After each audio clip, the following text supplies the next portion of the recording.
Bonjour à toutes et à tous, c'est Timothée pour lestreamer.fr, j'espère que vous allez bien. Moi je suis très heureux de vous retrouver pour cette première vidéo de la chaîne qui sera dédiée au logiciel de streaming et au matériel. Le programme aujourd'hui, on va essayer de voir ensemble pourquoi vos streams lag et je vais essayer de vous apporter des solutions pour vous aider à résoudre ce problème. Pour accompagner la sortie de cette vidéo là, j'ai préparé un article sur le site internet que je vous encourage à aller voir si vous avez besoin de compléter vos connaissances et avoir aussi les liens utiles parce que tous les liens seront disponibles dans cet article. Là. Globalement, alors pourquoi mon stream lag? C'est une question qui revient assez souvent et malheureusement, je vois pas mal de gens faire plus ou moins n'importe quoi dans leur logiciel OBS. Alors il y a deux points d'amélioration que j'ai notés et auxquels on va pouvoir, manipuler pour essayer d'avoir quelque chose de correct, voire de qualité professionnelle. Le premier, ça va être votre connexion internet.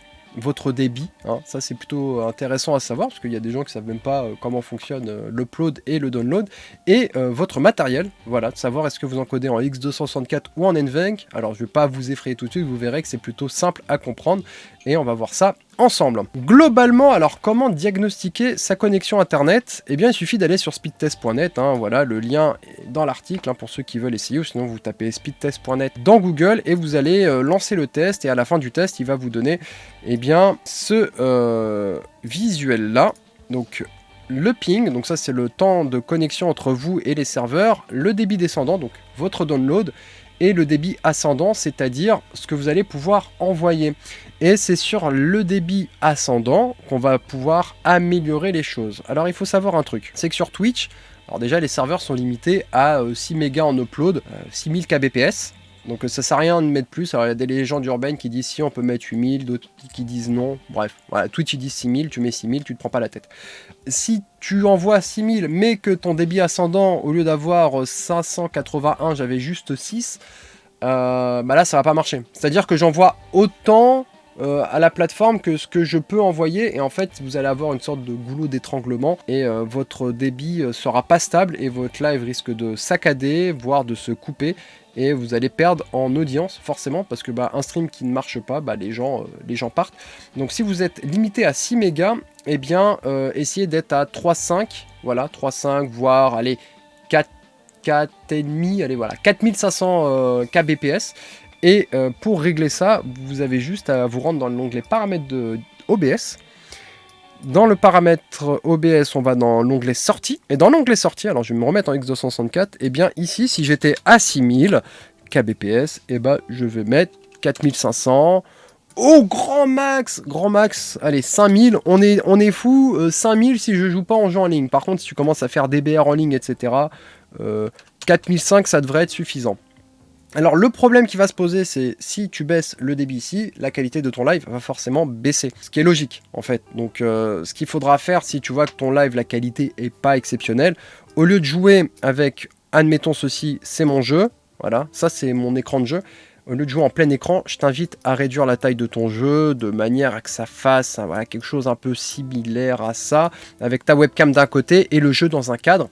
Vu que ton jeu sera plus petit, là, on va avoir l'illusion, même si c'est plutôt réel, que ton image sera plus nette avec un débit plus bas. Il faut savoir un truc, c'est que, admettons, tu as la possibilité, tu as la même connexion internet que moi, tu as la fibre, tu es super heureux, etc. Tu envoies du 6000 kbps, si tu n'es pas partenaire sur Twitch, tu n'as pas accès à cette option. Donc cette option, ça s'appelle le transcodeur. Le transcodeur permet aux spectateurs de réduire la qualité du live si leur débit descendant est moins haut que ce qu'ils peuvent recevoir. C'est-à-dire que si moi mon live je l'envoie à 6000 kbps et que la personne ne peut pas lire 6000 kbps en download, il a juste à modifier l'option ici pour pouvoir lire le live. Mais si toi tu n'es pas partenaire, tu pourras pas avoir cette option là, donc tu vas te priver d'une audience potentielle de gens qui soit sont en 4G, soit sont à la campagne. Donc encore une fois, la technique que je t'ai dit avant, 3005, 4005, tu devrais avoir pas mal de gens qui puissent suivre ton live. Et ça paraît bête au début, mais tant que tu n'as pas cette option-là, c'est vraiment très compliqué d'avoir une diffusion de très haute qualité sur Twitch pour démarrer, c'est plutôt quelque chose d'assez dur. Donc voilà, en ce qui concerne la connexion internet, donc voilà, j'ai mis que si vos spectateurs ont une mauvaise connexion, ils ne pourront pas voir le live. Je vous ai expliqué également le débit descendant, le upload, le transcodeur. Il peut y avoir des problèmes qui surviennent chez Twitch avec Down Detector status / Twitch. Encore une fois, les liens seront dans l'article qui suit la publication de cette vidéo là pour ceux qui veulent se rendre dessus, ou sinon vous tapez Down Detector dans Google. Voilà, on a fait la première analyse, le premier diagnostic qui était la connexion internet. Le deuxième est un peu plus complexe, je vous cache pas, parce qu'on va parler de matériel. Donc il faut savoir un truc, c'est qu'on va retourner dans les paramètres d'OBS, et dans les paramètres d'OBS, si vous n'avez pas accès au même menu que moi, alors c'est parce que vous êtes en mode de sortie simple, donc je vous invite à passer en avancé pour avoir, on va dire, pas le menu caché, mais on va dire un menu plus élaboré. Il y a 2 encodeurs dans OBS. X264, ça va être ton processeur, le CPU, qui va travailler et qui va encoder ton flux. Et de l'autre côté, tu as le NVENC. Le NVENC qui est une technologie mise en place par Nvidia, donc si tu as une carte graphique AMD, ça va être impossible à avoir. Mais le NVENC, si tu as une GTX ou une RTX, alors je crois que ça a même commencé à partir des GTX 750, 750 Ti, le NVENC est une technologie excellente pour moi parce que elle vous permet d'avoir un stream d'une bonne qualité avec un seul PC. Donc dans la documentation que j'ai faite, je vous ai fait un comparatif avec le X264. Alors j'ai résumé grosso modo, hein, je ne suis pas allé dans les détails de codec vidéo, etc. Parce que déjà je suis pas assez calé dans les codecs vidéo pour parler de ça, mais je peux grosso modo vous faire un schéma assez simple. C'est de se dire que le X264 a plus de pré-réglages. On va voir ça, hein. Regardez, je vais vous montrer. On va retourner dans les réglages X264. Donc en pré-réglage X264, ça va ultra fast à placebo. Le X264 a également un meilleur rendu avec une connexion plus basse. C'est-à-dire que si tu streams de la console, globalement, et que tu n'es pas partenaire Twitch, que tu es à 4005, que tu vas avoir une bonne qualité d'image et que tu as un PC pas trop dégueu, genre 8700K, tu pourrais faire du 720p, 60 fps, 4500 kbps en médium. Si tu streams de la console avec une carte d'acquisition, ça devrait marcher, il n'y a pas de souci. Parce qu'à plus bas débit, le X264 a une meilleure définition d'image. De toute façon, je vous mettrai des extraits dans cette vidéo là pour que vous puissiez vous rendre compte, et aussi des liens de vidéos qui vous montrent la différence sur YouTube. Voilà, donc une meilleure précision dans l'image, meilleure qualité à bas débit, plus de pré-réglage. Ses défauts, c'est que tout de suite, ça va taper dans le processeur. Donc, si tu as un setup avec un seul PC, le X264, le problème qui va se poser, c'est que tu vas monter en charge de CPU. Donc, ton CPU va monter en usage. Et le problème, c'est que les jeux aussi ont besoin d'avoir accès à l'espace de calcul de ton processeur. Parce qu'il y a un moment donné, si ton OBS prend beaucoup et que le jeu prend beaucoup, tu vas avoir un encodage en surcharge, tu vas avoir le jeu qui lag, tu vas avoir de l'input lag aussi dans les jeux. Bref, ça va être invivable, et à partir de là, il va falloir soit descendre dans la qualité et arriver à fast, faster, very fast, voire super fast, et là tu vas perdre en qualité de manière très déraisonnable, parce que ultra fast et super fast en 4500, je te laisse pas imaginer le carnage visuel. Et c'est pour ça que de l'autre côté, tu as une autre solution qui s'appelle le NVENC, qui lui est moins gourmand en ressources. Il est idéal pour les setups mono PC. Donc voilà, X264 c'est bien si tu as 2 PC, un pour le streaming, un pour le gaming, ou si tu es un streamer console, genre FIFA, ou des jeux de combat DB Fighter, Street Fighter, ou Call of Duty.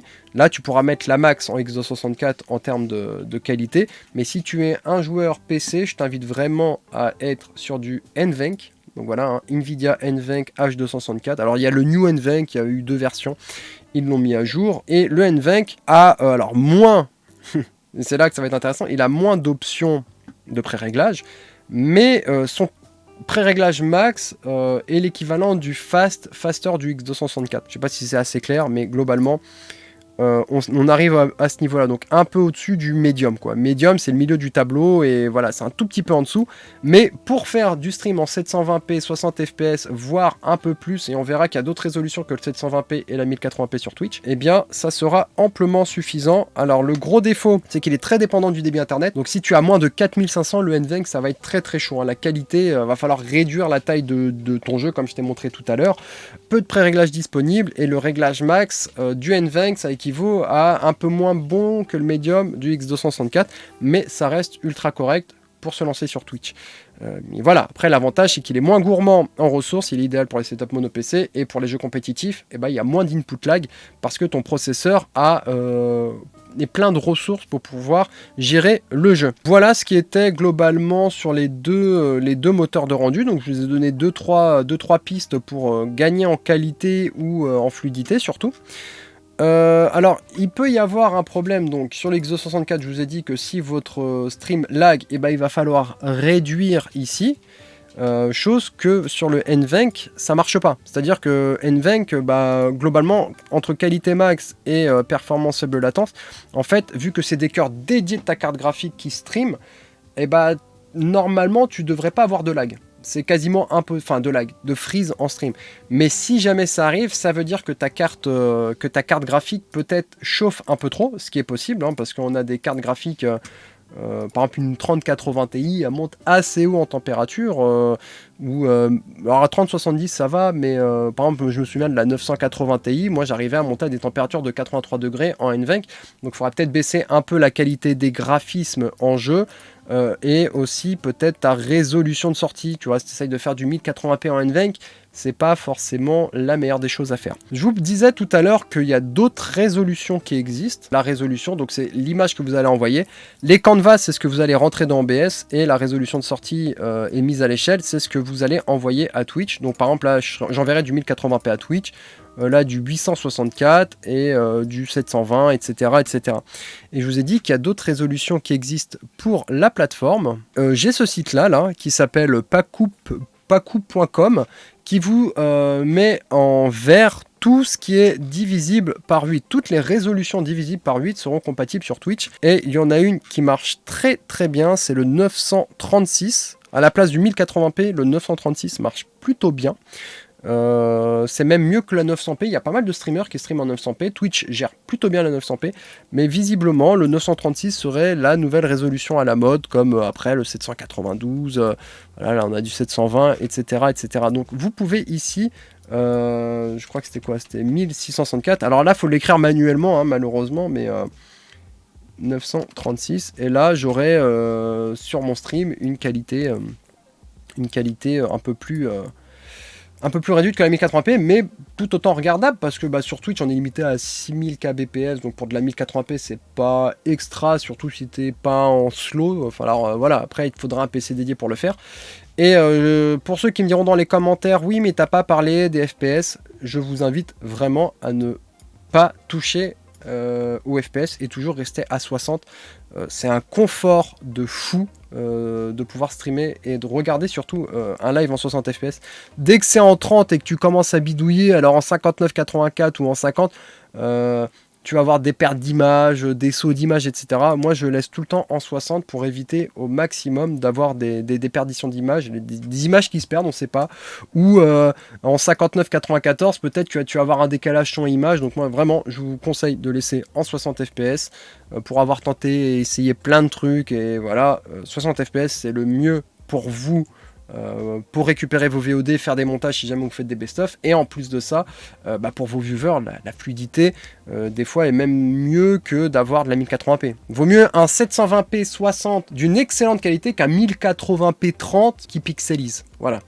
Pour faire simple. Et puis c'est tout, je crois qu'on a fait le tour. Alors là, je vous mettrai un tableau dans l'article, encore une fois, et j'ai oublié de mettre le débit. Là. Voilà, par exemple, 6000. Tu mets du 6000, et puis après tu réduis. Donc je le mettrai à jour, hein, il n'est pas tout à fait fini. Je vous mettrai également le lien des spécificités exigées entre guillemets par Twitch. Voilà. Voilà pour le NVENC, voilà pour le X264 en 1080p 30. Alors ça franchement je vous déconseille, hein, 1080p 30. Faites du 720p 60, je pense que la plupart des machines qui ont moins de 5 ans maintenant peuvent faire du 720p 60 fps. Qualité d'image. Voilà, bon écoutez, si vous avez des commentaires, n'hésitez pas à les mettre juste en dessous de la vidéo.